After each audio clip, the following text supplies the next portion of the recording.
The following may contain offensive language, adult humor, and or content that some viewers may find offensive. The views and opinions expressed by any one speaker does not explicitly or necessarily reflect or represent those of Mark Radulich or W2M Network. Please listen with caution, or don't listen at all. Hey! A triple feature, 3 films up on the screen. One's a little heavy, one's a little sleek, and one's just caught between. Laugh and cry and overanalyze.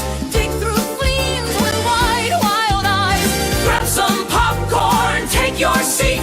3 times the fun, 3 times the treat. Hey, a triple feature. That's what we're here to do. What we're here to do. Buckle up, the lights go down, and we'll watch them all with you. Hey, Sean. Hey, Remember when we used Triple Feature to go through the bevy of independent films of the 90s and early 2000s? Remember that? man, you're gonna have to narrow that down some. Yes, sir. Yes, sir. Yes, sir. Welcome to Triple Feature. I'm Mark. He's Sean. You're not. Kat will be along when she damn well feels like it. Tonight, we're looking again at independent cinema. We'll talk about that I'll jump into it now, as a matter of fact. Tonight, we're examining the late 90s American cinema through a single crossover lens, power as pathology, using Swimming with Sharks 1994, Suicide Kings 1997, and American Psycho 2000. George Huang's indie Hollywood satire, born from his own assistant experience, pairs Kevin Spacey with Frank Whaley, who I don't think I've ever seen before or after, in a low-budget Sundance breakout that exposed abuse as industry currency. Peter O'Fallon, Suicide Kings, writing the post-Pulp fiction wave, assembles Christopher Walken, Denis Leary, I love that fucking cue, don't you? And a crop of rising young actors in a contained dialogue-driven crime piece that underperformed theatrically but grew on video. Mary Harmon's American Psycho, adapted from Bret Easton Ellis' novel, retooled after multiple development shifts, cast Christian Bale in a career-defining role. Watch them hips swivel when he talks about Huey Lewis on the news, and turned modest box office into a lasting cultural capital. Together, these films document a moment when masculinity, ambition, and capitalism collapsed into performance, leaving a legacy that still shapes how film portrays power, status, and identity.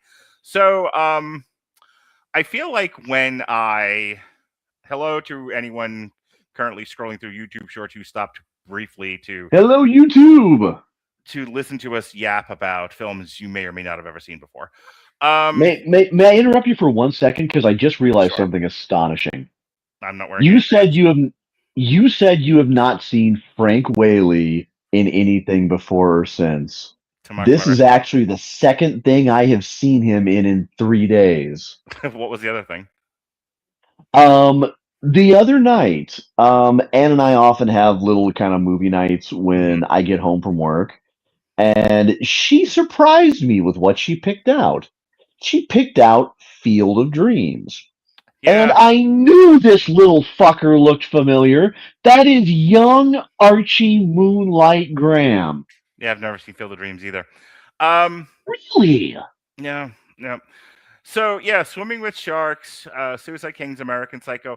I don't remember. I know I wanted to, there was a period when I worked at the jail and I was filling out the schedule as I was waiting for inmates to see while I worked in booking, and I was just putting together different ideas. That's how long this has been kicking around. I have since left that position and that job for more than a year. Oh, we've rescheduled this podcast several times over, and it has mostly been my fault. Yes and no. Some of it was other stuff came up, changes in life. It was anything that was evergreen got punted a few times. Ask Robert. So yeah, that Roland Emmerich show got punted a few times as well. But I think so. I don't totally remember what inspired this, but I know I had never seen American Psycho before. As a kid, when it came out post Pulp Fiction, I loved Suicide Kings, and to this day, I still love Swimming with Sharks. I saw Swimming with Sharks and Suicide Kings both when they came out. I at the very least had Suicide Kings on DVD or Blu-ray, and I thought, okay. And then I think ChatGPT kind of was like, yeah, if you put this movie with this movie and this movie, you have like this thematic. Because Pat even asked me when I reminded him that he wanted to be on this once upon a time. Believe it or not, 3 years later, he didn't want to be on it anymore. But he was like, "What the fuck is combining?" Sorry to hear that. I like Pat. Yeah, it happens. Like what's bringing these three films together? What's the concept here? And it's thematic. So this is one of those where it's not a director focus; it's independent, and then the stuff I read in the intro. So that's me. I watched Swimming with Sharks, like I said, when it came out on DVD. Absolutely loved it. But this also during my the height of my film snobbery, where I really wanted to get into movies. Suicide Kings is like in the shadow of Pulp Fiction, where the yappy movie, the yappy crime movie, was becoming the toast of the town. So Suicide Kings fit in right in that. And I'm going to pitch it over to you here. Like I said, I've never seen American Psycho. I know it's been memed to death on TikTok and in other places. Christian Bale pointing at himself while fucking in the mirror, like that's all over the place. I just, and then the drop of you have no brains from Swimming with Sharks, but there was like another thing from American Psycho that gets used in like talk radio and other places, songs and whatnot. So let me ask you, and then we can get into the first of the movies. Any of these first watch, second watch, third watches? I'll run them down very briefly.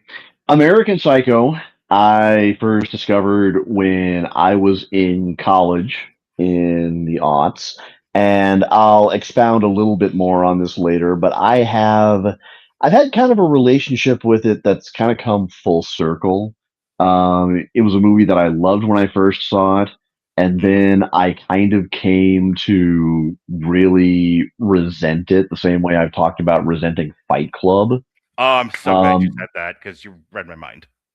Yeah, well, again, I'll get to that. I'm saving a little something on the plate for later. But now that I've kind of come this far in life and I've kind of more solidified how I feel about it and about the world around me, I've kind of taken a different view and a new appreciation of it. Suicide Kings, I did not come about along the path of snobbery.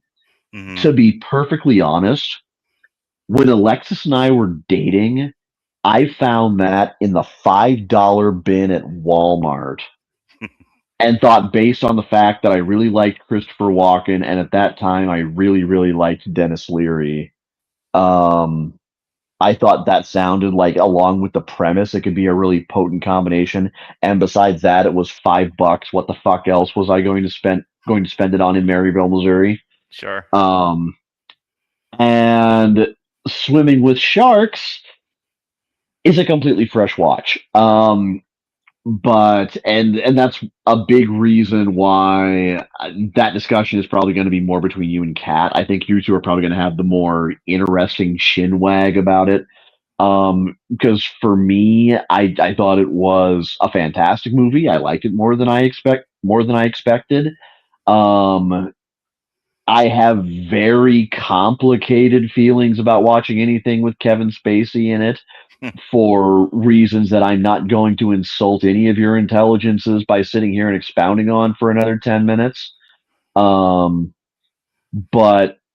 at the end of the day, he's also one of the worst possible cases because he is a bona fide, undeniable, phenomenal performer. He's just very tricky to really discuss in a lot of contexts. Yes. Plenty of actors. Somebody asked me the other day because I was watching Road to Perdition, since Evan and I are going to talk about it on Saturday. Love that movie. And I got asked, didn't Tom Hanks flee the country because he's on the Epstein list? And I was like, yeah, I know one or two people who have some serious issues with Tom Hanks, but Road to Perdition's good. And I feel like that's kind of how I have to treat a lot of movies now. It's like, yeah, the actors in them have become problematic, but it is what it is. Oh, look, here she is. All right. Hi, sorry. Hey, darling Kat. Hello, darlings. Yes, welcome, Kat. How are you?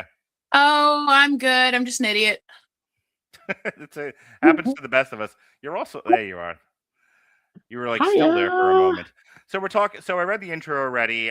We're just talking if these are first watches for you, and then we're gonna jump into Swimming with Sharks. So, Swimming with Sharks, Suicide Kings, American Psycho. Are any of these first watches, or had you seen them contemporaneously?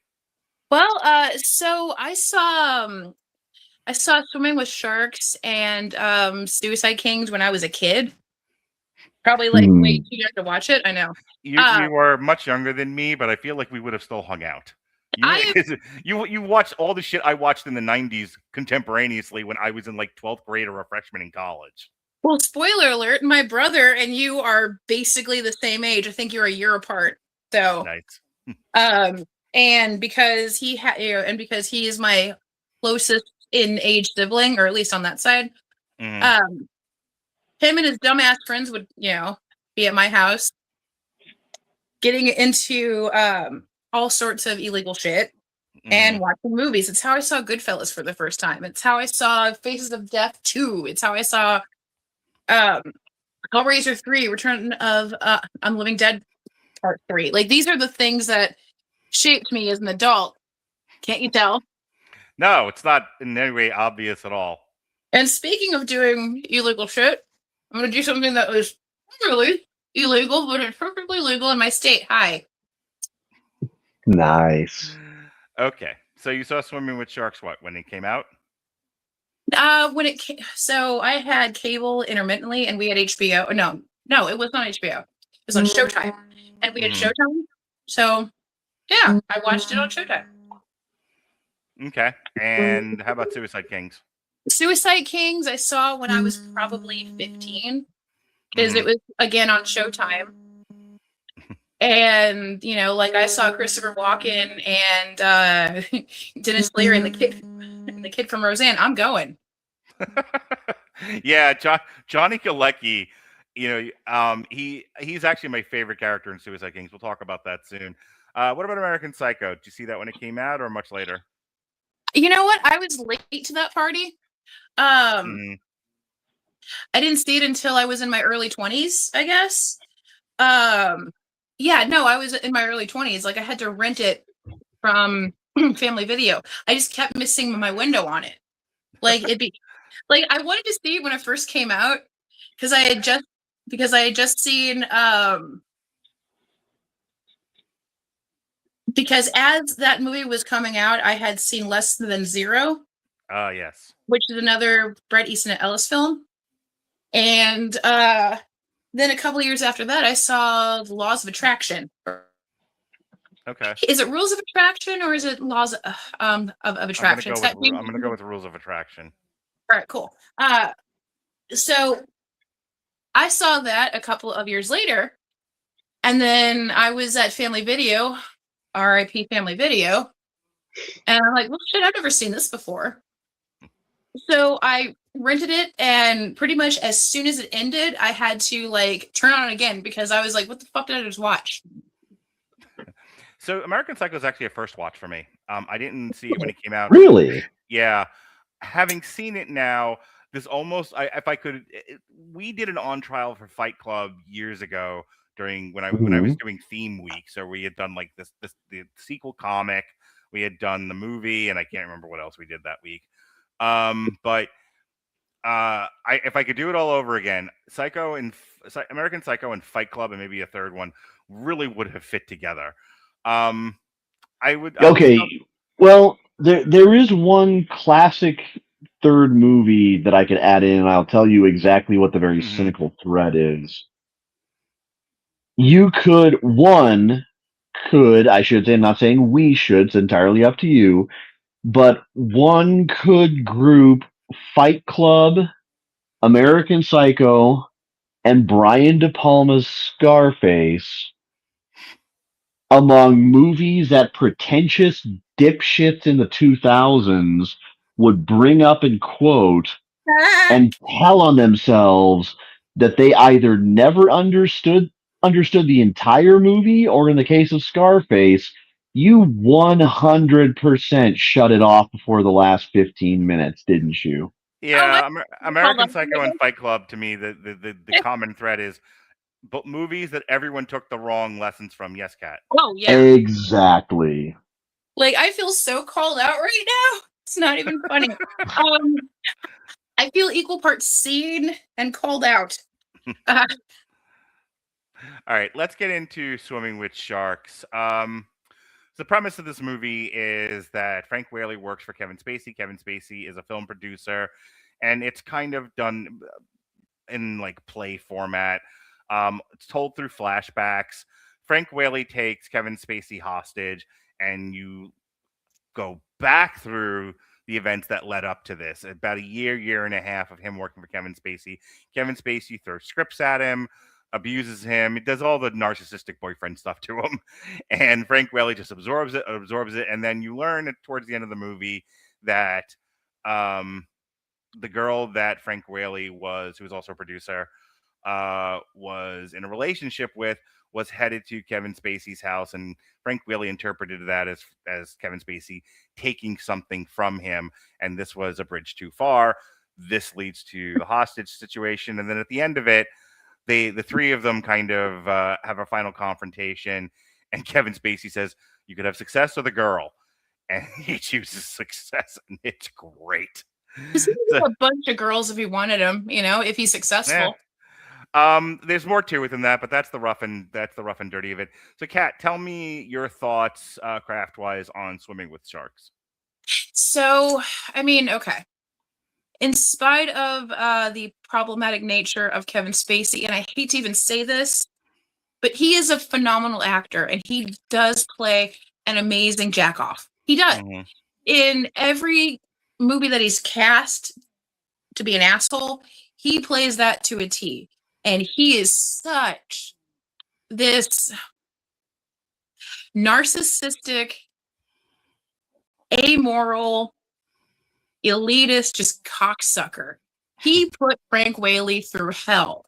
I've dealt with toxic bosses before, but I've never heard the phrase my bath mat is more important to me than you. My bath mat means more to me than you do. It's like, fuck, dude. Like, he was begging to be made an example of. Yeah. I'll tell you, I still, of these three films, this is the one that I genuinely liked when I saw it, still like today at almost 50. I actually think it's the best film of it. Yeah, it's the best film of the three. But I'll tell you, my first thought about this is, as I was watching it, I was thinking, like, this is a very anti-Gen Z movie. Like, if I showed this to a Gen Z, or if I showed this to my kids, who are Gen Alpha, they would be, very much. Like, Kevin Spacey's not the hero of this thing; he's the villain. But it would be more than that, because there's a thing about the theme of this movie, about the idea of having to earn your place. Nothing is given freely. The competitiveness of professionalism, which I don't even know if it's still a thing anymore, but it definitely was as I was growing up. And that's a lot of what this movie is. Like, you don't, as Saint Snoop once said, deserving got nothing to do with it. Right. There's a lot, paying your dues was the line I was searching for. And a lot of like modern Gen Zers today don't feel like paying your dues is a very healthy thing. They think it's kind of a toxic philosophy. And that is all over Swimming with Sharks, because on the one hand, is Kevin Spacey portrayed as abusive? Yes, but what do him and what do the woman whose name is escaping me right now keep saying throughout the movie? This was done to them. Yeah, and the people that did it to them, it was done to them too. It's like, this is a rite of passage. It's almost like, what's the word when you're trying to get into a frat? It's like being hazed. Yeah, and so while I think a sober examination of that philosophy, one might say, is toxic, one might counter argue, and I think the movie does this very well, is that not everybody gets to succeed. That's kind of capitalism. That's kind of life. Some things, some people are gonna fail. Some people don't really deserve to be in the spots that they're in.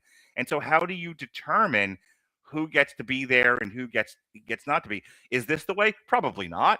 But is there something worth saving in that argument? And that's the point I think the film is making. Yes. You know, and the last thing I'll say here, and I'm going to let Sean jump in with his thoughts, is a frictionless upbringing produces entitlement and a lack of coping skills. Boy, You doesn't get- it ever. you get people who just can't handle anything in life. You need Can a that little be taken? drama into your life, dude. Can that be taken too far? Sure. Does the film struggle with that? Yes, and that's part of why I like it so much, is that it really does examine like where's the line in creating functional people. Your thoughts, Sean? I mean, first of all, we can never say that men don't have their Devil Wears Prada. Yeah, it came out like I 10 mean, I'm years just before throwing that out there for one thing. Yeah. But no, it's a good movie. It's a super entertaining. I stopped short of calling it the best of the three, just because I have such kind of near and dear attachments to American Psycho and Suicide Kings. But again, that's personal taste. I don't have really a bad thing necessarily to say about this movie.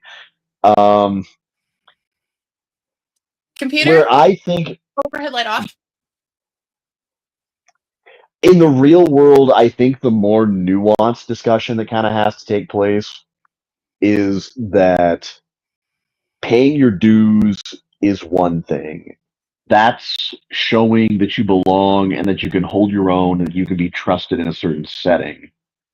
And not be given too much too soon before you've shown that your ego can handle that.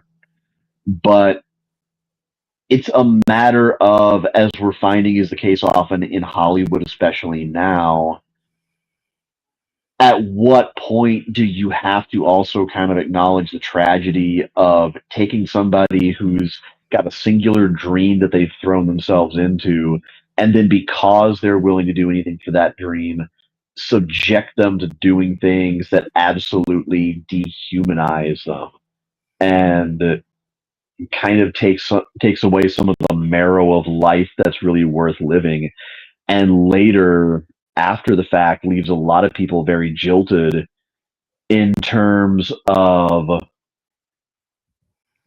yeah, I got everything that I thought I ever wanted, but this everything else that I had to go through has made me absolutely hate that. Has made me hate something that I used to love. But that's a very kind of new world take on it, or in a new world, real world, I should say, take on it. The movie I enjoyed greatly because Kevin Spacey plays the kind of convincing asshole that really makes you look at him and go,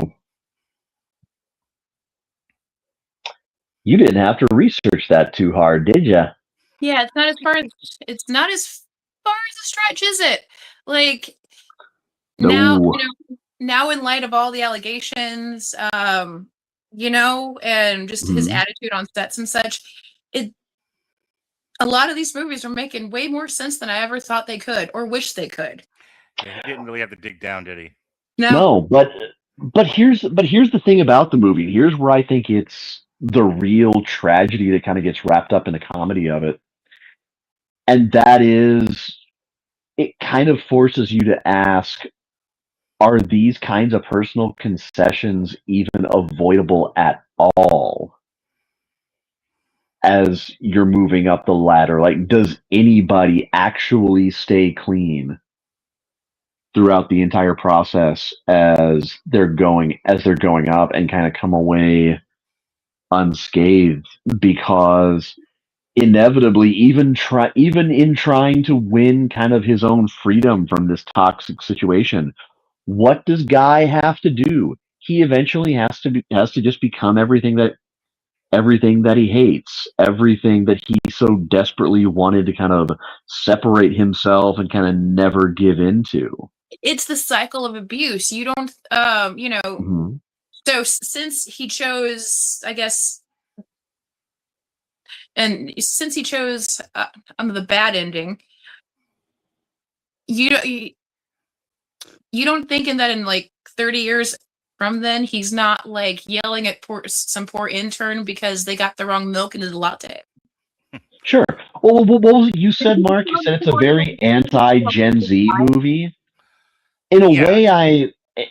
way, I kind of get where you're coming from, because a lot of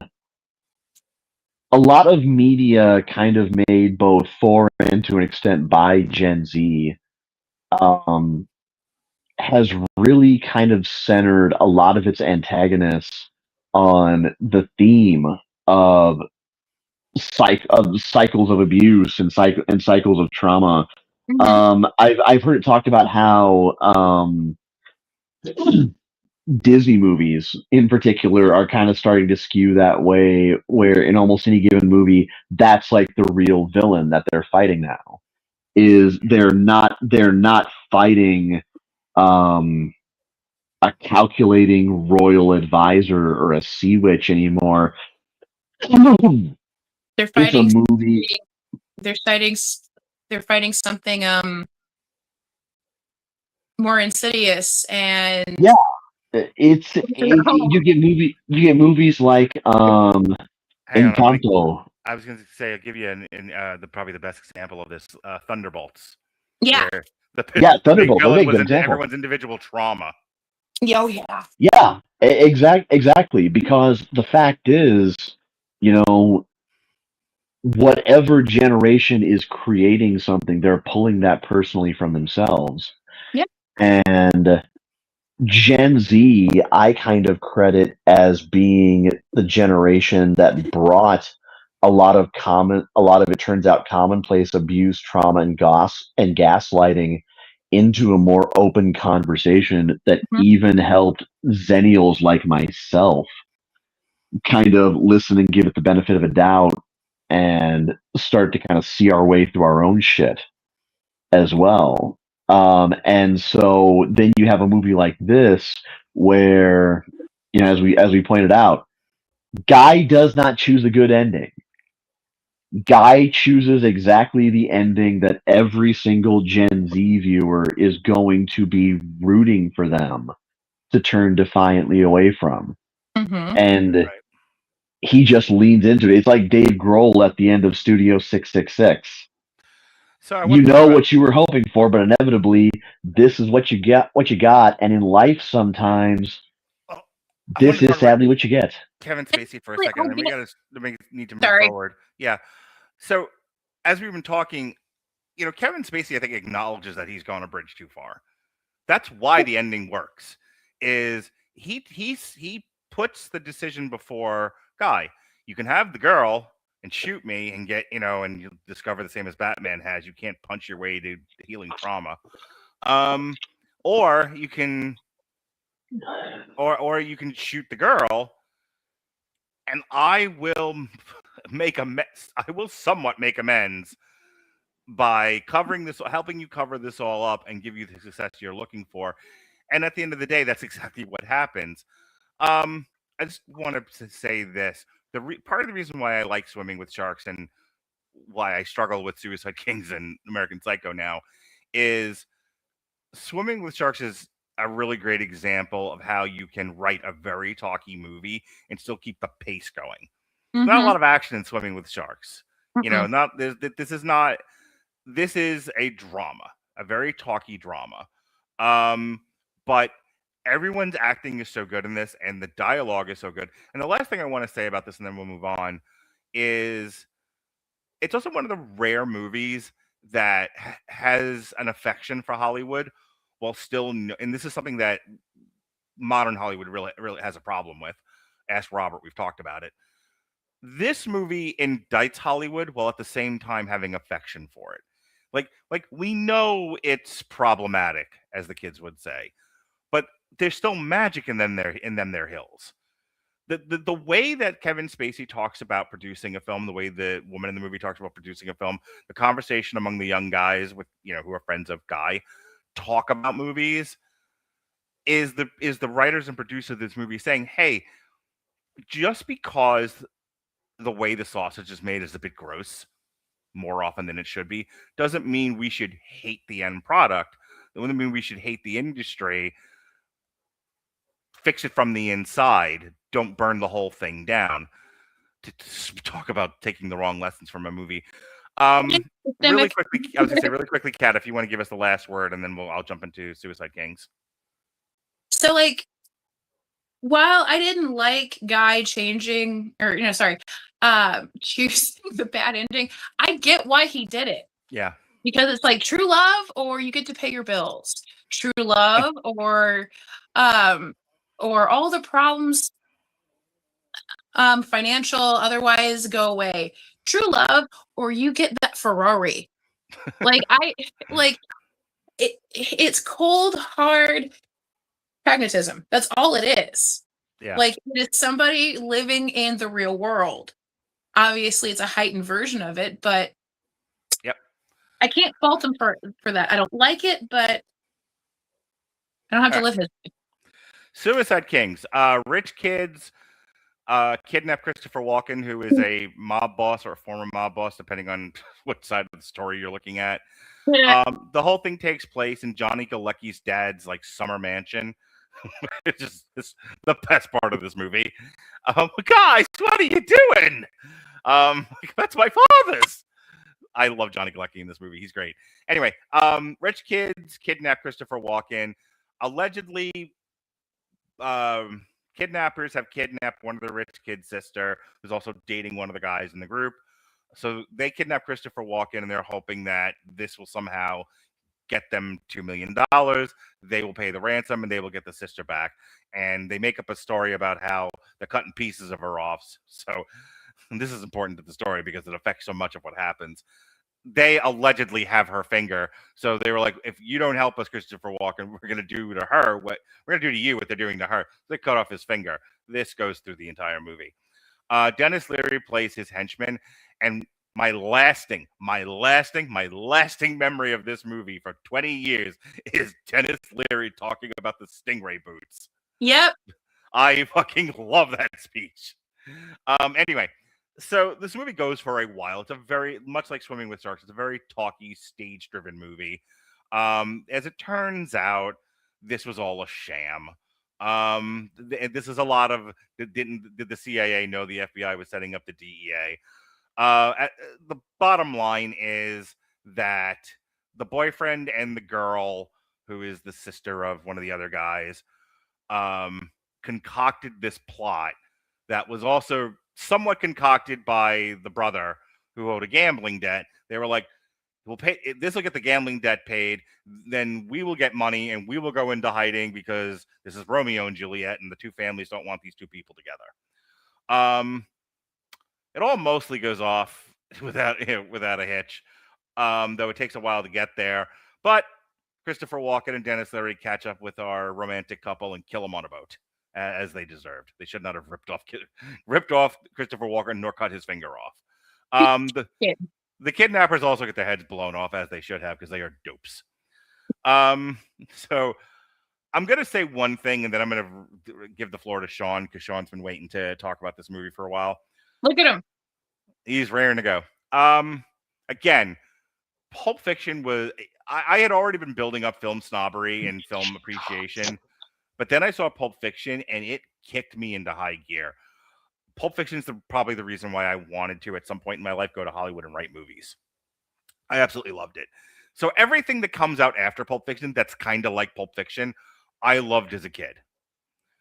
I'm almost 50, and I'm dead inside, and I can look at things a lot clearer. And while I appreciate Suicide Kings, I don't think it's a bad movie. This is I was telling Jesse this on Sunday. I've kind of outgrown this kind of movie. My enthusiasm for this style is about dead.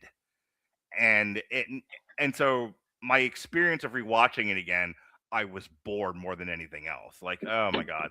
There were elements of it that I liked. Johnny Galecki whining, and playing this geek among rich kids was hilarious. Christopher Walken's always good, and I still have a great affection for Denis Leary. Sean, your thoughts? I mean, you compare it to Pulp Fiction. To be perfectly honest, I don't necessarily see it that way. from the time I saw it, it always reminded me a little bit more of this Alfred Hitchcock movie called Rope. Mm-hmm. That I have a great deal of fondness for. In terms of the focus on everything being in the house, everything focused on kind of the ensemble interactions between the five lads and Christopher Walken, and occasional little these kind of, as it turns out, kind of very purposeful jumps to Lano on his quest to track everybody down. And through those we kind of get glimpses through some of the accounts of who Charlie is. And yeah, also the hilarious subplot of Lano and his 15,000 fucking dollars Stingray boots. And one of my favorite scenes of all time in any movie ever, where Lano turns a boxing glove into a fucking toaster oven and absolutely goes full classic Tyson on a sex pest. You love to fucking see it. And if you ever get a chance to see this movie, you will love this scene as much as I do. If not only for that part, for the fact that Denis Leary absolutely murders his monologue in the same way Gary Busey kills the Prince Henry Stout speech in Surviving the Game. I'm sorry, them's a lot of names I just dropped there. And I know all of them. Yeah, I knew you would. Yeah. But the chemistry is absolutely off the charts, and there's if anybody ever gets a chance to watch the DVD copy, there's an anecdote that the director tells about how the first day of shooting, the boys are all kind of coming in, all kind of hungover and looking bleary-eyed and everything. And Walken is already there, smoking a cigarette, going over his lines, looking perfectly composed. Next day, everybody came in apparently with their scripts, dog-eared, notes taken, highlighted, just like his. So he clearly had a very positive influence on everybody. Craft-wise, I don't know if there's too many bad things to say about it, except what the fuck was that filter over the final few seconds of it? Jesus Christ, sometimes just because you have access to filters doesn't mean you should use them, guys. Can and should are two things. Yeah, exactly. Walken manages to be Walken, but not to the point of caricature. This is a movie where you kind of watch it, and it's kind of like watching one of Nicolas Cage's good movies, where suddenly you're watching someone who's become more than a bit of a meme and has, let's face it, leaned into it more than a little bit. But then you watch something like this and you realize that, oh, right, there's an actor under there, and actually a pretty goddamn gifted one, if I may say so. Oscar winner. I kind of have a real fondness for movies like this and for a lot of heist movies that are kind of very slick and focused and smart. Even if I will admit that for a lot of people, I am not among them, the amount of twists at the end is kind of going to get to become a hat on a hat on a hat. But the fact is, what I like most about it is it's one of those movies where there are those movies that if someone brings them up, between the way they talk about it and when you actually watch the movie themselves, it becomes kind of evident, okay, you're only moody at this so you can sound cool at parties. Or somebody who you listen to their list of their favorite movies and there's no real depth to it. It's just kind of really obvious ones. Where, their favorite movies are just clearly whatever happens to be popular at the time or whatever everybody seems to like. But then you kind of find a movie like this where it can kind of become an identifier of somebody's good taste. because they'll throw it out at you. You might be a little bit skeptical at first, but then you check it out and you kind of go, okay, they know a good movie. Because it's not one of those that necessarily has a big splashy, gilded reputation among the film nerds, I think. But at the same time, it's one of those real hidden gems that is a treat if you happen to stumble across it somewhere. Kat, did you rewatch it for the podcast? I did. Great. Perfect. That now I can ask you a really important question.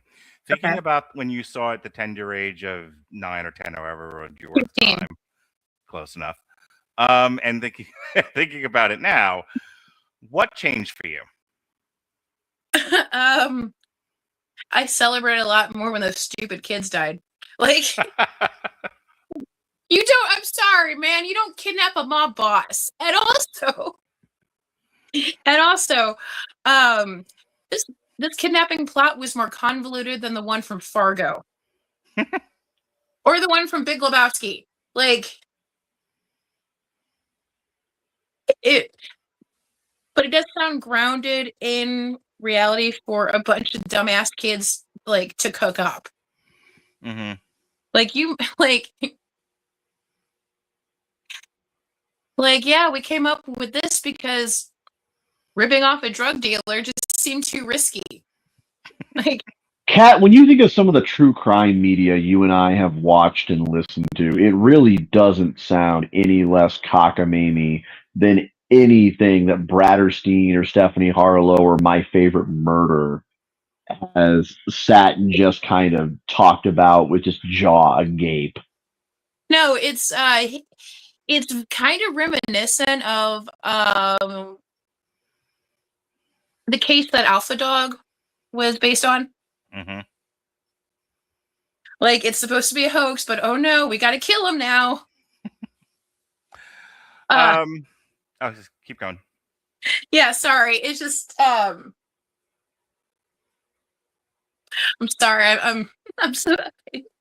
I'm still thinking about Denis Leary. I too have a big old soft spot for him because I was a little kid in the 90s, around the time that No Cure for Cancer came out, Asshole came out. So, like, he kind of imprinted on my brain really, really early. So in my eyes, he can do no wrong. And this is definitely not a wrong. I wish more people knew about this movie. And I wish this was a bigger movie because it deserved to be a bigger movie. My thing is just so much the fact that Denis Leary is so hard to talk about around Bill Hicks fans. Oh yeah. This and The Ref is like prime. Yeah, it's another one we reviewed on here, and that is fucking prime Denis Leary. Denis Leary when his movie career was really taking off. Yeah. Another thing I wanted to ask you. I said the thing that makes Swimming with Sharks really, really good is, it definitely interrogates Hollywood while also saying, hey, now, let's not throw the baby out with the bathwater, which is why I like it so much. Suicide Kings is interrogating wealth. It's interrogating, like, generational wealth, rich kids, yuppie culture. Boy, will we talk about that next with American Psycho. Do you think it handled the interrogation fairly?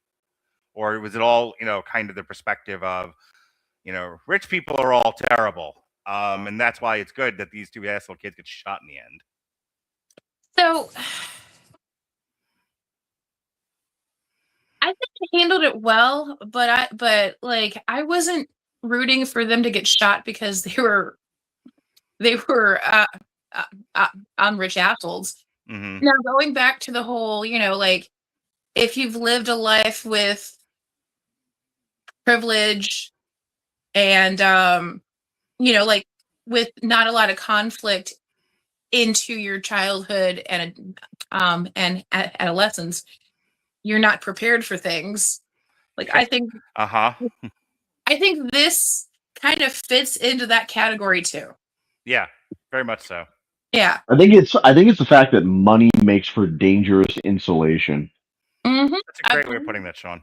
Yeah, I believe the phrase that has been coined in the media, at least in the last 10 years, is affluenza. Ah, yes. Yeah. I haven't heard that one in a minute. I know, it makes you stupid.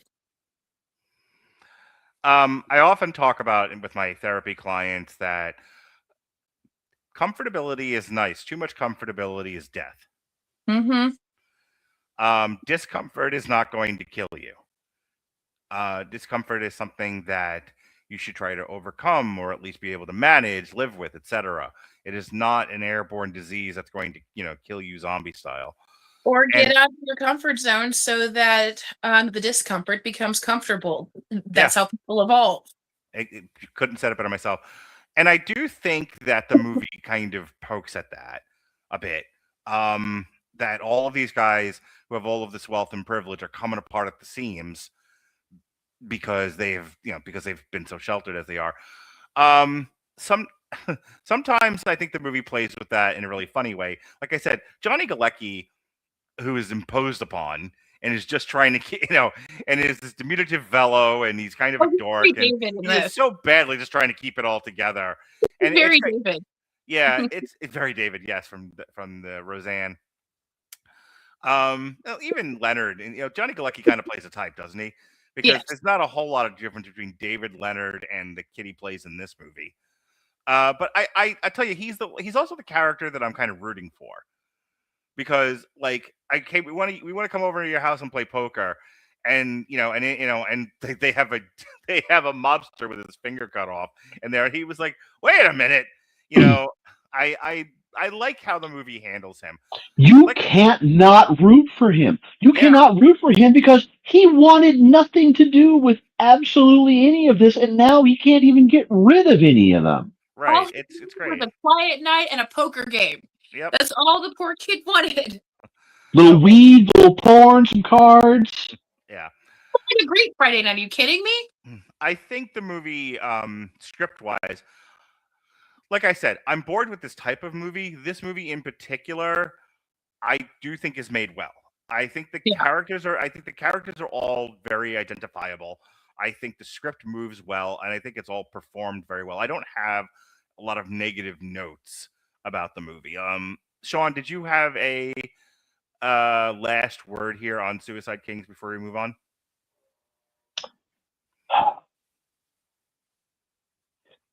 It sneaks up on you in terms of just how well this ensemble cast really gels. Mm-hmm. I mean, there's names that you've definitely seen somewhere else, but I mean, this is definitely some of the best real acting that they've been in, because it's so apparent that nothing is done here with necessarily Academy Award aspirations or even being like a breakout, but everything just comes together so naturally, and it makes it look so much more effortless than it probably was. It's one of those movies that it's a lot like another one of my favorite movies, The Score. It makes filmmaking look so easy when all the right pieces are in place. All right. If the interrogation of the rich and affluent were too subtle with our first two movies, here's the pie in face version of interrogating the rich and affluent. American Psycho. Christian Bale, before he becomes the Dark Knight and starts screaming at people on set, plays an uptown fellow. He is. We didn't know that Joe Rogan and the women rejecting alpha male, take care of yourself monk behavior was coming. Manosphere shit. What was that? Manosphere shit. Manosphere, yeah. We didn't know the manosphere was coming, but this is the canary in the coal mine. That's his character. So he is the movie is basically we're gonna watch him do his life and occasionally kill a person. And some of the scenes of him killing a person go on forever, and some of them are picture perfect.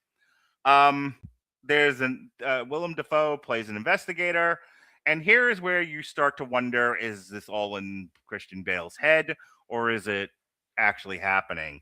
And the movie ends with a bit of you're not really sure if any of what you just saw is real, or if it's all his imagination, his psychosis, his coming to grips with things. The movie spends an enormous amount of time, very, very much lampshading an interrogation of yuppie culture. This is like somebody who really hates the rich, kind of has an "eat the rich" tattoo across his chest, like Phil Ansamo, and decided to write fan fiction. Only this is someone's novel that was adapted, and the author said my novel is you cannot is unfilmable. And Mary Harmon said, "Hold my beer. I made Who Killed Andy Warhol. God damn it, I can do this." And so they did. I'm gonna get my thoughts out there on this. I want to talk about it for a little bit, and then I will cede the floor to you fine people. 20-year-old me. 20-year-old me who understood what Fight Club was talking about and loved Fight Club would have loved this movie. 20-year-old me would have come on this show kind of the way I did with Suicide King, going, this doesn't hold up for me quite the way that it used to. I am a different person. 50-year-old me, having never seen it before, is watching this going, oh God, is this what people like? Because everyone has told me for years now how great American Psycho is and how much they love it. It's okay. It's very much of its time. Its message is very much of its time. I think there's something to get from it today, but not as much as it was 26 years ago. Individually, if I look at the sum of its parts, Christian Bale is great in this. I will never be able to hear, and I'm sure most people have said this about this movie, I will never be able to hear Huey Lewis in the news the same way again. Nope. That is probably my favorite scene in the entire movie. It's probably a lot of people's. The first time when he kills Jared Leto to the dulcet tunes of "It's Hip to Be Square," that is good shit. And Christian Bale is really leaning into the "I am just barely hanging on" mentality. The rest of it's the rest of the movie's a bit obtuse. There is indulgent is the word I was looking for, especially the bit with the hookers. That goes on for fucking ever. It does. The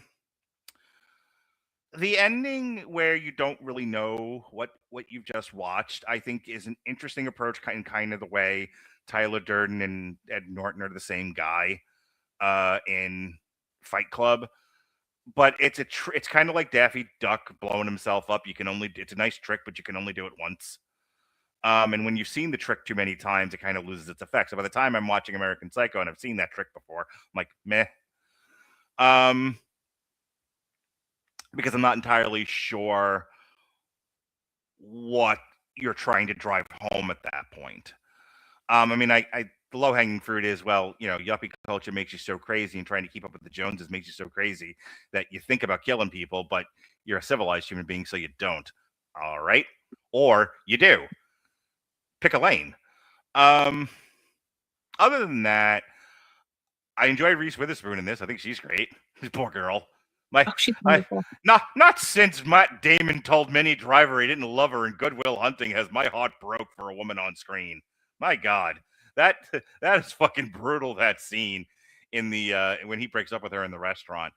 So I'll go to you first, Kat. I've said a lot there. Anything you wanna respond to? Any thoughts that you're percolating inside your brain? I mean, plenty. Well, pick one and run with it. Hang on. Okay. All right. So, like I said before, I saw this movie. Like, I was a little bit late to the party on this movie because it came out in 2000. Yeah. And I didn't get to see it until like 2007 because I just kept missing it. Right. And I said, I wanted to watch it. And I love how it opens because it opens with the line, "They don't have a good bathroom to do coke in." Like that is like relatable. But no, I love this movie. I love the amount of care and research that Christian Bale went into creating this character. Mm-hmm. He apparently saw a late night, like a Tonight Show interview or Conan O'Brien, I don't know, but it was with Tom Cruise, and he was just very, very like jovial, Mm-hmm. but fake, Right. plastic. And that's who I think this character is. Yeah. Also, fun fact: the director and the writer wanted Christian Bale. That was their first choice, right? But he wasn't really that big of a name. At that point, I think he'd done Empire of the he had done Empire of the Sun, Newsies, Little Women, and I don't really think there was much in terms of the American market. Mm-hmm. So he wasn't a name. They wanted Leonardo DiCaprio. I think. Oh, let's see. Wasn't there a Disney movie he did a voice in too?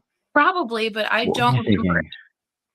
I mean, at the time he was a working actor, not the star that he has become. And let me just tell you, he has earned every bit of that star.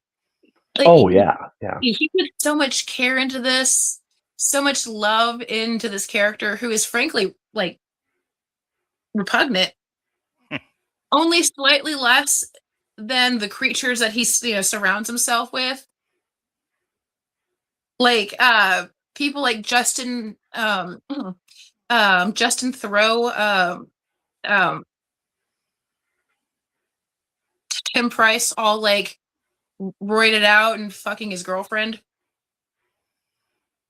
Because apparently him and Evelyn. Real quick, he was Thomas in Pocahontas. Oh. Okay. Work. Like there's so much, he put so much love into this character that it, like the part when he's moonwalking as he's preparing to kill Paul Allen. Yeah. The fact that his axe is brand new, that was all him.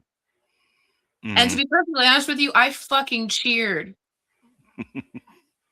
when that axe came down on his face. I also cheered in Fight Club when Ed Norton beats the living shit out of him, but I didn't realize why I was cheering. And then all the shit about Jared Leto came out. I'm like, okay, cool. I was right. Let me a quick interjection here. That scene when they are comparing business cards works on so many levels. It is so well written, beautiful, so good, so accurate. It is.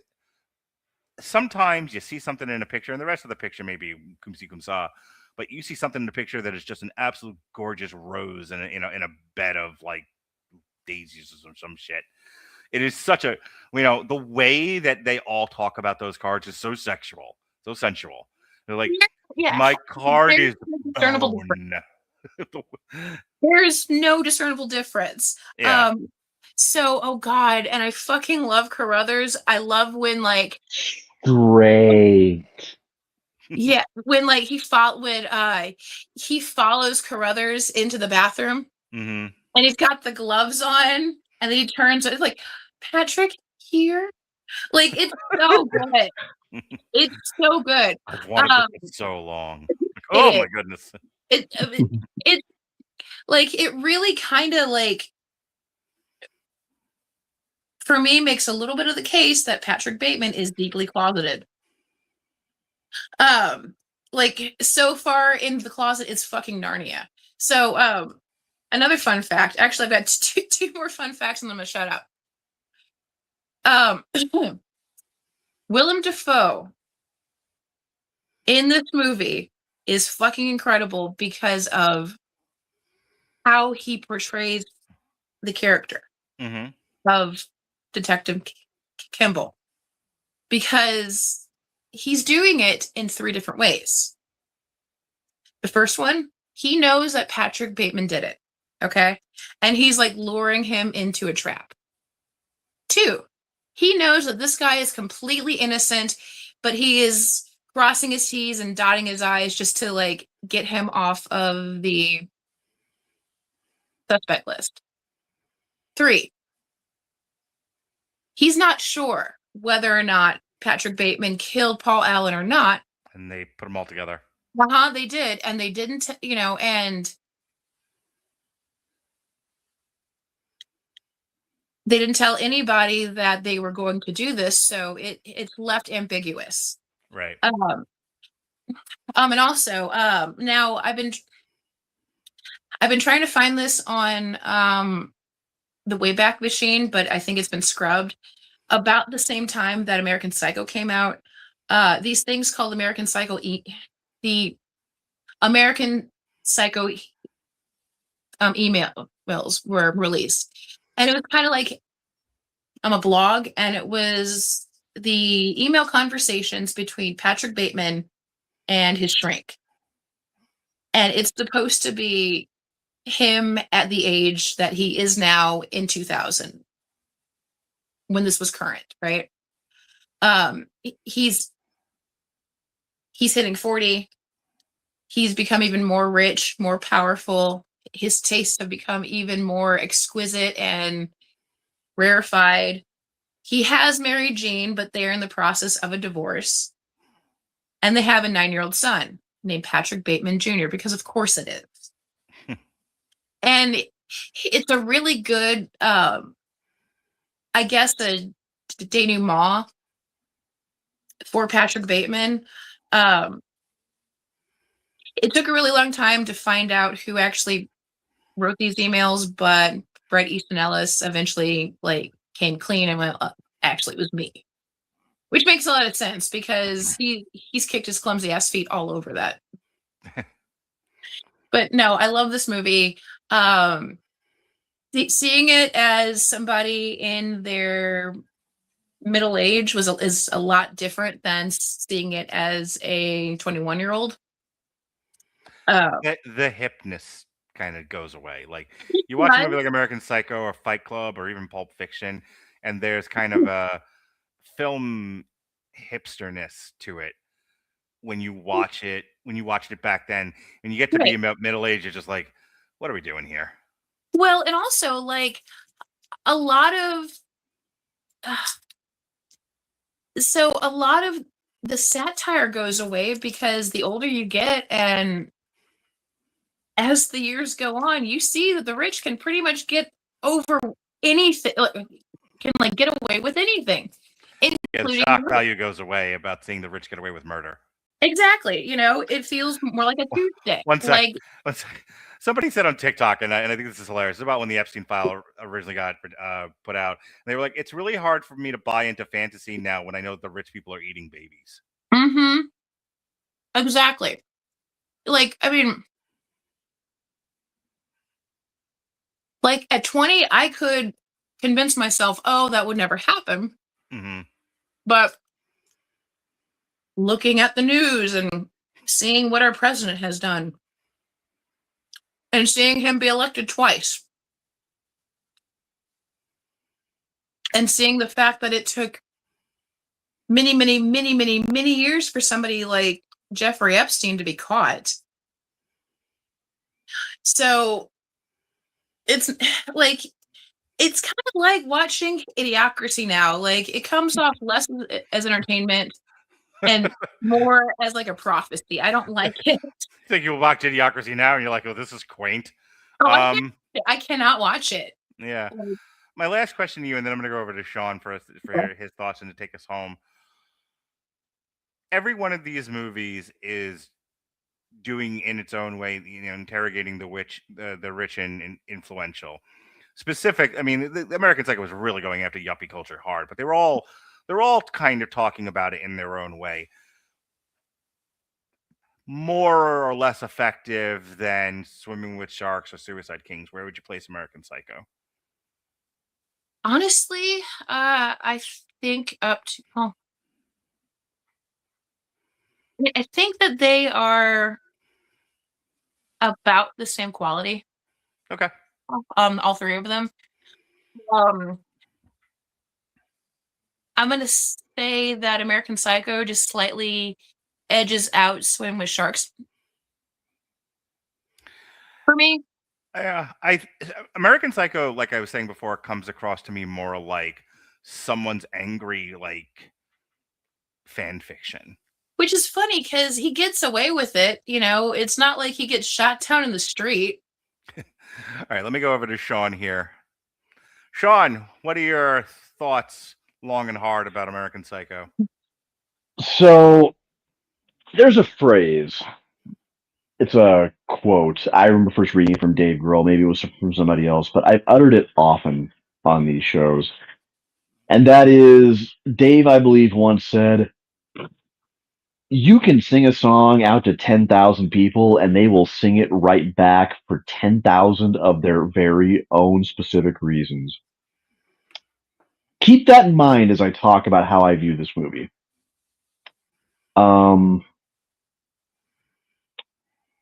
What I love about it is the fact that there's an angle you could view it from, which is very much that so many decades now of science fiction and dystopian fiction and even horror fiction, now feels like what we quote ad nauseum on social media in reaction to everything that's actually going on around us, when the reality is we probably shouldn't be quoting it, because these weren't necessarily predictions. These were fucking canaries in coal mines. Prophecies, I think you call it. And that's one way to view this. But there's another much more kind of, I think, angle of interlaced metaphor that you could view it through. And the one that I think of is how, I don't know if anybody else notices that the movie is really bookended in a way. In terms of, the movie starts off with this scene in a restaurant where the core yuppie pack is just arguing back and forth about who's who across the room, and they're mistaking this person for that person, and so on and so forth. And the movie kind of ends with a subtle little nod to it, where the report is that Paul Allen was seen somewhere else.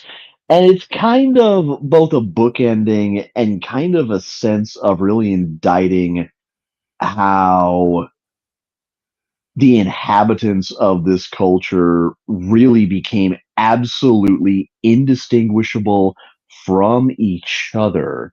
And all of them being just absolutely blind to their uniformity and thinking that all their little minutia, like the specific fabric and embossing of their business cards, It's not only that. set them apart as true iconoclasts,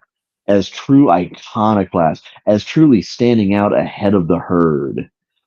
It's not only like the group of his friends, it's also the vast majority of the women that Patrick Bateman comes in contact with. And Oh, sure. Like, you see it, he approaches a young lady waiting for a bus, right? And he goes, hello. And then in the very next scene, he's got that blonde hair that he's like playing with, and that he's like weaving in and out of his fingers. And he's like brushing it up against his cheek. Yeah. All of it is very much just dolls playing dress up with themselves. Right, Evelyn. Yeah, exactly. But here's where I expect I'm going to have a view that a lot of people are going to disagree with. And as something else that I always love to say on these shows, I look forward to ignoring your comments. And that is the fact that at the end, as we're getting to kind of like the last minutes, last moments of the movie, and we're kind of thinking about everything we've seen in hindsight, and think about Patrick's line, "This confession has meant nothing." This is what I like to call the talks a big game theory. Okay. And it's the one where, yes, the entire movie really is just in his head, Patrick fancying himself the absolute see red and bodies just start dropping motherfucker But of his everybody particular jungle. When in reality, not only do the people that he kind of envisions himself lording himself over, not only do they neither know nor care who the fuck he is, because that's a phrase he uses a half dozen times a day anyone, before 5 a.m. men, Um, Alan, whatever. yeah, but not only that, but even among the top of the top, he's even just kind of insignificant and indistinguishable even to them, even while in his head he's got these fantasies of he's intimidating the bartender by telling her, "I'm going to stab you and play around in your blood," and all the while she's just handing him back his overpriced vodka tonic So at the trendy little warehouse rave, and it feels like that line, "This confession has meant nothing," is just kind of him realizing, wow, I I really don't matter. well, another thing is if you take into consideration um the conversations that he's having with his friends, Yeah. like including that completely virtue signaling monologue that he has in a spas. Sri Lanka. Yeah. Yeah. Exactly. Um like he always presents himself and he is seen by his friends as the moral compass. He is the Yeah. goody shoes. He is the boy next door. He is the doofus, and pretty Hmm. much the only person that he really looks down upon, like Carruthers, even he thinks that he's a god. Like, people genuinely like this guy. They might not remember his name, Hmm. but he's But that's presented. not enough for him. Of It's course, it's not enough for it is. him to be liked if he isn't also being feared. He's just a decent dude who, man, you've never seen an incel who fucks this much. I know, right? But so that's not what I'm talking about. I'm talking about the fact that either he's really saying these things, or these are the things that are like coming out of his, that he's thinking up in the moment. Like when he says, "You're a fucking ugly bitch. I want to stab you to death and play around with your blood." Either he's Yeah. not doing it or she just does not notice.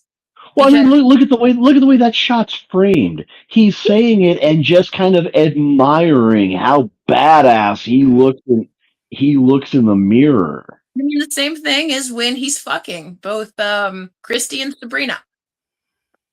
His entire life is fucking shower thoughts. His entire life is that one conversation where you realized 5 months later exactly what you should have said to that dude, and the only masturbatory satisfaction you're getting out of it is saying it in the mirror and marveling at how badass you would have sounded if Patrick you had had the Patrick Bateman grace to actually say and do that.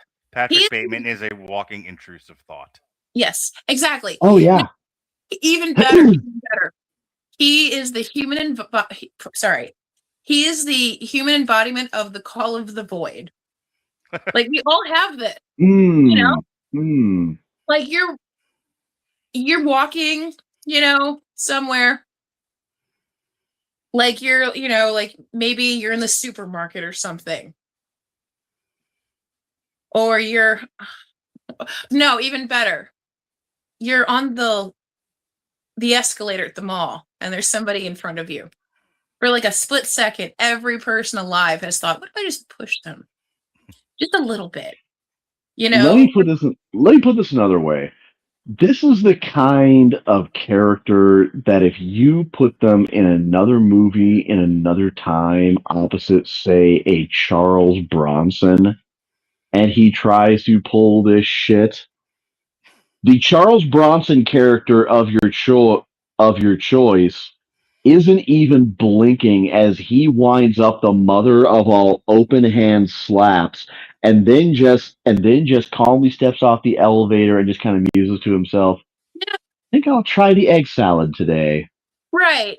But like somebody who has been in customer service probably as long as I have, right? Oh, without a doubt. You've had that thought, right? When somebody is like yelling at you, whether it's your boss or customer, it does not matter. You've had that thought about just beating the brakes off of them, right? Oh, my darling, a half dozen times a day. I was going to say every day since the age of 7. Exactly. He is the human embodiment of that. He gets to do that. Well, no, he doesn't get to do that, but he thinks about it just like us. He's just like us. It's another way that this connects to Fight Club is, Fight Club is definitely an exploration of your hyper alpha self, because it doesn't necessarily have to be masculine or feminine. Your hyper alpha self as the self. And what I recently did a thing on Batman, and I talked about how Batman's Batman throwing away the Bruce Wayne identity and just being Batman is the ultimate exercise in cowardly juvenile behavior, because Bruce Wayne is forced to deal with the structures of life, and Batman doesn't have to. And when you decide, well, that's it, I'm giving into my toddler self. I'm now going to be this thing that doesn't have to obey rules and doesn't have to be civilized. I think it's an act of cowardice. And I think it's one of the interesting things that American Psycho points to is this is what it looks like when we take the coward's way out, where where life is unbearable for a lot of us. We all don't take an axe to people's heads. No. And also notice that every time that he's about to do something, he takes a Valium. He anesthetizes himself to the point where he doesn't feel the guilt that you or I would feel, right? That's the civilizing guilt. Exactly. Yeah. The thing that keeps us all out of jail. The thing that I keep saying civilizing because it's derived from civilization. Yeah. It's the thing that keeps the fucking train on the tracks. Sean, I'm going to give you the last word here, and then we're going to start to close out. Like I said, I had a complicated relationship with this movie because there's a lot about it that I love, if you can't tell. It's even one of the movies where it actually makes you kind of sorry that Jared Leto actually has to be such an absolute cesspit of a human being, because even he's really pretty charming and enjoyable in this. Reese Witherspoon, as always, outstanding. Christian Bale, as far as actors I've seen in my lifetime, I put him right up there with Daniel Day-Lewis. Yeah. And especially as someone who can really disappear into a role without becoming a toxic liability to everybody who's making the movie around him. Jared. He was but the fact is, it's one of those movies that up to a certain point, I was very reluctant to ever admit to anybody that I loved, because I never knew when I was going to come across somebody who was going to make me regret everything by just missing the point of the movie entirely. Same problem I've had with Fight Club, because mention it to the wrong person and oh God, what you're going to subject yourself to. Mhm. Story of my life. God. But as time has gone on, what I've realized is that, you know, you sometimes like what you like and you take away from it what you take away from it. And art is a much more individual experience, I think, than my younger self ever gave it credit for being. In every way. Um, you know, you don't necessarily have to sit there, and this goes for anybody talking about any creative medium. I don't care if you're talking about professional wrestling, comics, movies, TV shows, music, whatever. You don't have to sit there and just beat off for each other over your favorite movies just to see kind of who likes the better movie or who likes the better reviewed music or the more critically acclaimed comic. Who the absolute fuck cares? That If goes you my want to Friday night. if you want to jump into a, I'm sorry, what did you say, Kat? I said, well, there goes my Friday night. Point. But the point being, you also don't have to jump into somebody's conversation on social media or anywhere else and make them feel like shit about liking something that's maybe a little bit more obscure, like Suicide Kings. Like the more Just because, yeah, that just because it's not the easy answer, you are not really gaining anything because nobody really cares. Nobody gives a shit who likes the better movie or the better wrestling company or the better comic book. okay, Fucking hell. so then is it wrong that I reject people based on the fact that they prefer Rob Zombie's Halloween to the others? No, them peoples need to be shot. I actually don't know. I've never watched them. But it's perfectly fine. God knows I make statements like that. So I want to tell a quick anecdote here, connecting this podcast to the next one. Jake Roberts at the Hall of Fame. Jake Roberts on his documentary that the WWE did, or it was Beyond the Mat. Jesus Christ. Take two. Jake Roberts during Beyond the Mat tells an anecdote about how when you get to be, rich and popular in the WWF back in the day at the height of Hulkamania and all that, when Jake was wrestling, there's groupies that follow you around. And first, it's one girl, then it's two girls, then it's two girls, and you just watch.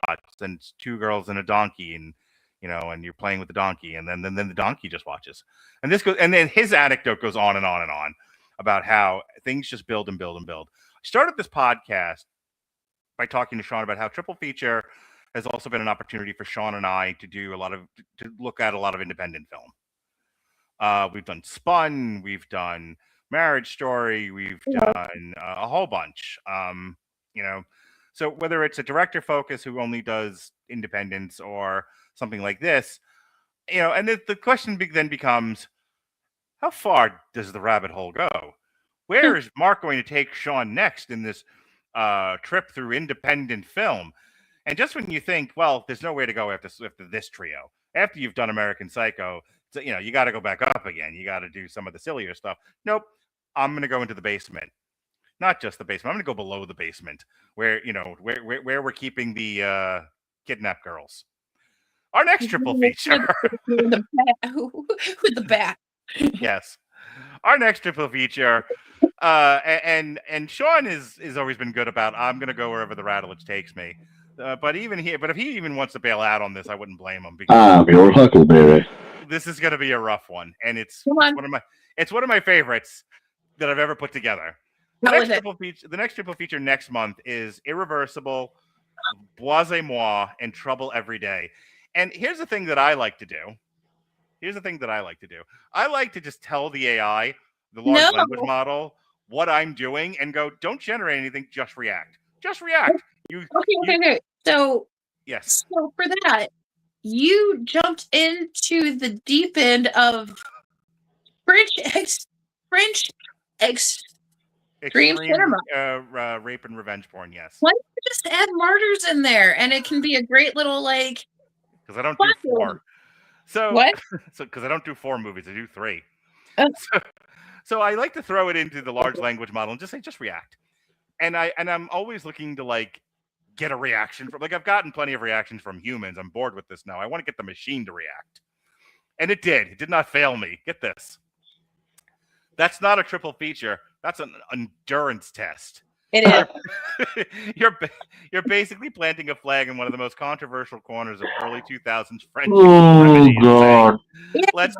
Let's talk about what happens when cinema stops asking permission. Yes.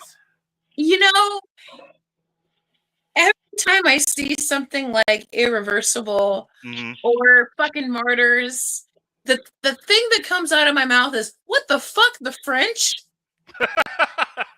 God, I loved French movies.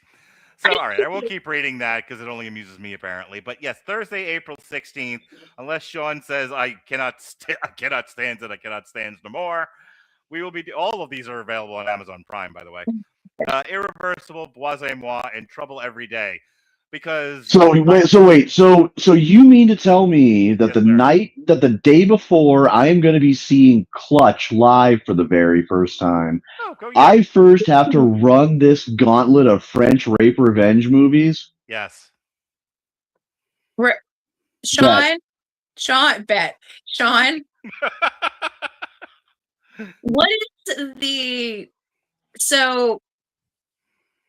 what's the halfway point between between you and me? Let's see here. Between St. Louis and Kansas City, Columbia? I'm gonna probably roughly Columbia. Yeah. Okay, so I've got a dumb idea. Okay. Put these together. I'll bring the tissues. Kat, are you inviting yourself onto that podcast? Maybe. I'm just gonna put you in there. You can not show up if you want. Alone. No. I am alone. I am not going to ask you to drive 3.5 hours to Kansas City because unfortunately I'm not going to be able to make it to Columbia because for those of us watching who don't know me personally, family was in a very bad car accident a few weeks ago, and my Taurus is dead. My family is hurting. I am about taken to my limit right now with a lot of things. So I picked but the whole point of that being, I am not going to be traveling to Columbia anytime in the immediate future. Not because I don't want to, but because I ain't got the means. Fair enough. I was just trying to offer moral support. I think you should. Oh God, I would love to have a sleepover. This would be a great party. I would love that. I would love that part, and I am pretty sure Anne would be okay with that part too. I'm sure she would too, but that's not what I'm talking about. You should not watch this by yourself, and don't bring poor Anne into it. Well, that'll be a fun podcast to do. Where, Alexis and I are friends again.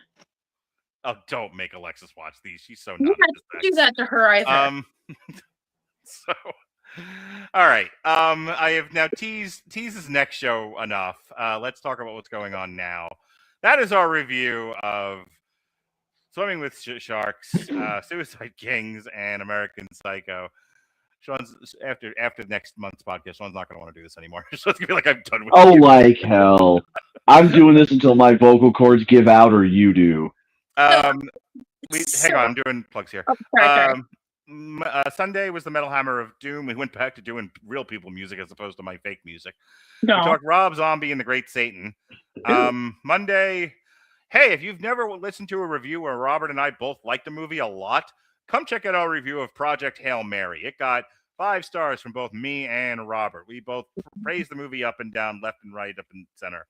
So that's what that sounds like when we actually like something. It happens rarely. This Saturday coming up, myself and Evan Bevins are doing a comic strip. We are going to compare the book to the movie Road to Perdition. Oh. Next week, this Sunday, the 29th, Fra Diavolo, Master of Ovens comes out. Give it a listen when it's on Spotify. It's the 4th full-length album from my fake metal band. I put a lot of work into this one. I really learned from my mistakes with the previous 2.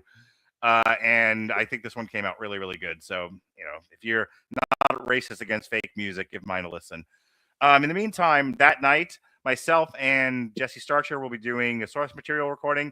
The other half of the Bruce Wayne murderer turned fugitive story, Bruce Wayne Fugitive.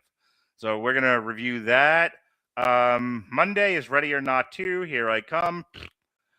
And then a week from tonight, Shade Tate, little Shade Tate, lovely Shade Tate. One of my wonderful friends. We talk, Sean gets the irreversible. She gets the Pirates of Penzance. That's how I work. So Shay and I are doing a Kevin Kline live performance trio. We're doing the Pirates of Penzance, The Lovely, and A Prairie Home Companion. So that's what I got going on here on the Rattlegion Broadcasting Network. Kat, what were you going to say, and what are your plugs? Oh, I don't remember anymore. Who am I? What year is this? No. I talked for a minute. Sorry, just kind of... No, I'm just fucking with you. Yeah, I'm not inviting myself onto that podcast because I kind of like to see him, but I don't want to talk about him. But I did have an idea. It's a real dumb idea. We should start reviewing documentaries. You're like the 5th person to bring that up to me. We'll talk offline. Okay. Sean. Oh, wait, did you actually want to plug your OF or whatever else you're doing? Yes. So, yes, I would love to. Oh, wait. Go ahead. What were you saying? Whom's is doing this? Okay. I'm terrible at social media. I'm on Facebook at Kathleen Benton Scott. That is my government name. I'm on Instagram as Kitty Benton. We have a movie on Trauma Now. First month free. Each subsequent month $4.99. It's called Christmas Chaos. If you are the kind of person who loves killer Santas and horror documentaries like His Name is Jason, Never Sleep Again, yada yada yada, or if you are a Christopher Guest fan, check it out. Outstanding. Sean, take me home, baby doll. Hey, let's see. If you want to catch me on my socials, the best place is going to be on Threads and Instagram at Comer Codex. I've been on Threads a lot more lately and having overall just really great time. I'm also at twitch.tv/Comer Codex. My stream schedule is a little bit up in the air again with all the stress and everything lately, and with the fact that I've been sick for the last few days. I'm going to try to get on tomorrow afternoon and play some more late season Overwatch. Probably from about 4 p.m. Central Time. But the best way to get updates when I go live is just to go to my channel, follow me, and make sure that the notification bell is clicked so that you get a notification anytime I push the button. I play a lot of story-based games and a lot of competitive first-person shooters. So, folks, thanks for joining us. For those of you who were briefly with us live, appreciate you scrolling through. For those of you who will listen to us in the future, we appreciate you as well. Like, comment, and subscribe on all the stuff. Check me out on TikTok at Mark Radledge, where you can hear this very same podcast compressed into an essay in my voice, as well as everything else that we do. All right. For Sean, she's Kat. I'm thirsty. Be well, be safe, and behave. Bye, everyone.